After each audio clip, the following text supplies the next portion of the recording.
November ಕ್ರಾಂತಿಯ ಚರ್ಚೆ ಮುನ್ನೆಲೆಯಲ್ಲಿರಬೇಕಾದ್ರೇನೆ CM Siddaramaiah ಅವರ ಉತ್ತರಾಧಿಕಾರಿ ಯಾರಾಗಬೇಕು ಅನ್ನೋ ವಿಚಾರದಲ್ಲಿ ಡಾಕ್ಟರ್ ಯತೀಂದ್ರ ಸಿದ್ದರಾಮಯ್ಯ ಅವರು ಮಾತನಾಡಿರುವಂತಹ ವಿಚಾರಗಳು ಹಲವು ವ್ಯಾಖ್ಯಾನಕ್ಕೆ ಕಾರಣ ಆಗ್ತಾರೆ.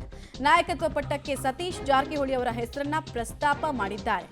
ಒಂದೇ ಕಲ್ಲಿಗೆ ಎರಡು ಗುರಿ ಇಡುವಂತಹ ಲೆಕ್ಕಾಚಾರ ಅಂದ್ರೆ ಇದೇನಾ ಅನ್ನೋ ಚರ್ಚೆ. ನವೆಂಬರ್ನಲ್ಲಿ ಸರ್ಕಾರಕ್ಕೆ 2.5 ವರ್ಷ ಭರ್ತಿಯಾಗ್ತಾ ಇದೆ. ಅಧಿಕಾರ ನಡೆಸುವಂತಹ ಕೈಗಳು ಬದಲಾಗುತ್ತೆ ಅನ್ನುವಂತಹ ನಿರೀಕ್ಷೆ ಡಿಕೆ ಮತ್ತು ಬಣದಿಂದ ಇದೆ. ಹೀಗಾಗಿ ಟವಲ್ ಇಟ್ಕೊಂಡು ನಿಂತಿದ್ದಾರೆ ಅಂತ ವ್ಯಾಖ್ಯಾನ ಮಾಡಬಹುದು. ಈ ಕಡೆಗೆ ಸಿದ್ದರಾಮಯ್ಯ ಅವರ ಬದಲಾವಣೆ ಇಲ್ಲ ಅಂತಾನೆ ಸಿದ್ದು ಬೆಂಬಲಿಗರು ಹೇಳ್ತಾ ಬರ್ತಾ ಇದ್ದಾರೆ.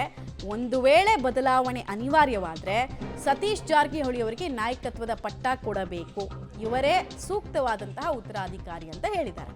ಅದಕ್ಕೆ ಅವರು ಐಡಿಯಾಲಜಿಕಲ್ ಅಂದ್ರೆ ವೈಚಾರಿಕತೆಯಲ್ಲಿ ಸ್ಪಷ್ಟತೆ ಬೇರೆ ನಾಯಕರಿಗೆ ಹೋಲಿಸಿದ್ರೆ ಸತೀಶ್ ಜಾರಕಿಹೊಳಿ ಅವರಲ್ಲಿ ಇದೆ ಅನ್ನೋದು ಯತೀಂದ್ರ ಅವರ ಅಭಿಪ್ರಾಯ.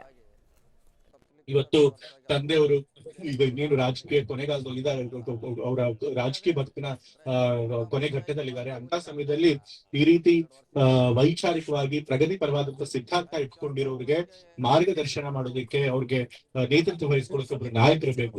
ಜಾರಕಿಹೊಳಿ ಅವರು ಅಂತ ಒಂದು ಜವಾಬ್ದಾರಿಯನ್ನು ವಹಿಸ್ಕೋತಾರೆ. ಕಾಂಗ್ರೆಸ್ ಪಕ್ಷ ಸಿದ್ಧಾಂತ ನಂಬಿಕೆ ಇಟ್ಕೊಂಡಿರುವಂತ ಎಲ್ಲ ರಾಜಕಾರಣಿಗಳಿಗೆ, ಯುವ ನಾಯಕರಿಗೆ ಅವ್ರು ಮಾದರಿಯಾಗಿ ನಮ್ಮನ್ನು ಮುನ್ನಡೆಸ್ತಾರೆ ಅನ್ನೋ ಒಂದು ನಂಬಿಕೆ ನನಗಿದೆ. ಸೊ ಹಾಗಾಗಿ ಈ ರೀತಿ ಒಂದು ತತ್ವಬದ್ಧತೆ ಇರುವಂತಹ ನಾಯಕರು ಸಿಗೋದು ಬಹಳ ಕಷ್ಟ. ಅಂತ ಕೆಲಸನ ಜಾರಕಿಹೊಳಿ ಮಾಡ್ತಿದ್ದಾರೆ. ಅಂತ ಕೆಲಸ ಇನ್ನೂ ಮುಂದುವರಿಸಲಿ ಅಂತ ಹೇಳಿ ನಾನು ಕೇಳ್ಕೊಳ್ತಾ, ಮತ್ತೆ 2028 ಆದ್ಮೇಲೆ ಚುನಾವಣೆಗೆ ತಂದೆಯವ್ರು ನಿಂತ್ಕೊಳ್ಳಲ್ಲ ಅಂತ ಹೇಳಿದ್ದಾರೆ. ಸೊ ಅದಾದ್ಮೇಲೆ ಆ ಕಾಂಗ್ರೆಸ್ ಸಿದ್ಧಾಂತ ಇಟ್ಕೊಂಡು, ಜಾತ್ಯತೀತ ಸಿದ್ಧಾಂತ ಇಟ್ಕೊಂಡು ಎಷ್ಟೊಂದು ಜನ ರಾಜಕಾರಣಿಗಳು ಇದ್ದಾರೆ ನಮ್ಮ ಪಕ್ಷದಲ್ಲಿ, ಬಹಳಷ್ಟು ಯುವ ರಾಜಕಾರಣಿಗಳಿದ್ದಾರೆ. ಸೊ ಅವ್ರನ್ನೆಲ್ಲ ಅವ್ರು ಲೀಡ್ ಮಾಡಲಿ, ಅವ್ರಿಗೆಲ್ಲರೂ ಮಾರ್ಗದರ್ಶನ ಕೊಡಲಿ ಅಂತ ಅಷ್ಟೇ ನಾನು ಯಾಕೆ ಹೇಳಿದೆ ಅಂತಂತಂದ್ರೆ ಅವರು ಕೂಡ ಅದೇ ಸಿದ್ಧಾಂತಗಳು ನಂಬಿಕೆ ಇಟ್ಕೊಂಡಿರೋರು. ತಂದೆಯವರು ಈಗ ಅವ್ರನ್ನೆಲ್ಲ ಲೀಡ್ ಮಾಡ್ತಾ ಇದ್ದಾರೆ. 2028 ಆದ್ಮೇಲೂ ಮತ್ತೆ ಅದೇ ರೀತಿ ಲೀಡ್ ಮಾಡ್ತಾರೆ ಇಲ್ವೋ ಗೊತ್ತಿಲ್ಲ. ಸೊ ಹಾಗಾಗಿ ಅಂಥ ನಾಯಕರಲ್ಲಿ ಸತೀಶ್ ಜಾರಕಿಹೊಳಿ ಸಾಹೇಬರು ಕೂಡ ಒಬ್ಬರು. ಸೊ ಹಾಗಾಗಿ ಆ ಥರ ಯಾರ್ಯಾರು ಆ ಸಿದ್ಧಾಂತದ ನಂಬಿಕೆ ಇಟ್ಕೊಂಡಿದ್ದಾರೆ ಆ ಎಲ್ಲ ರಾಜಕಾರಣಿಗಳು ನಾವು ಮಾರ್ಗದರ್ಶನ ಮಾಡಿ ಕೊನೆ ದಿನಗಳಿಂದ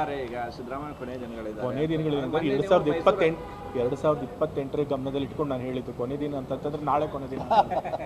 ಕಾಂಗ್ರೆಸ್ ಸಿದ್ಧಾಂತ ಅಂತಂದ್ರೆ ಜಾತಿಯ ಸಿದ್ಧಾಂತ, ಪ್ರಗತಿಪರವಾದಂಥ ಸಿದ್ಧಾಂತ, ಸಾಮಾಜಿಕ ನ್ಯಾಯ ಸಿದ್ಧಾಂತ.